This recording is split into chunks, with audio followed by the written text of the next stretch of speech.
台北市的机车族就要注意咯，打来路边的机车的停车价可能拢要收钱。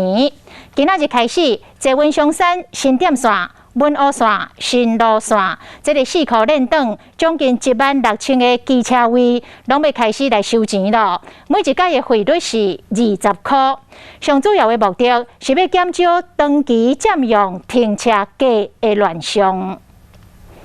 收费员开单来收钱，原本敢若台北在文邦南线和淡水线边啊停机车爱钱，今仔日开始要扩大到全线收钱。在附近的捷运站点，只要是500公尺以内，附近道路宽度达12公尺的这个附近周边的停车格就要收费。一天至少8到12个小时都在外面骑摩托车或是停车，那他如果多这一笔费用的话，对我们来讲一定是一个负担的。我们主要的交通工具还是摩托车嘛，你收费没有关系，可是你收费你要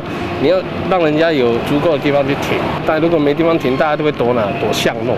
台北市天管处今仔日开始收钱，松山新店线大约9000个车位，文湖线、中和新路线大约6800个车位，总共要16000个机车的停车位，停一摆收20块。因为疫情，民众自大众运输改造骑车的机会嘛变多。民众在停车之前，请务必注意一下周边是不是已经开始有收费的牌面。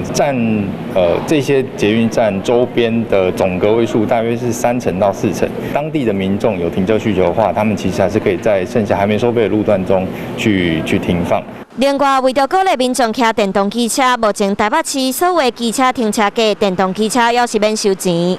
后一个阶段，台北市会扩大到市中心主要道路的停车格来收钱，阁有扩大到巷仔内。若是会当减少长期占用是好代志，不过嘛有可能会出现爱钱的无爱停，走去停免钱的位，恐惊无法度避免出现有人乌白停车的现象。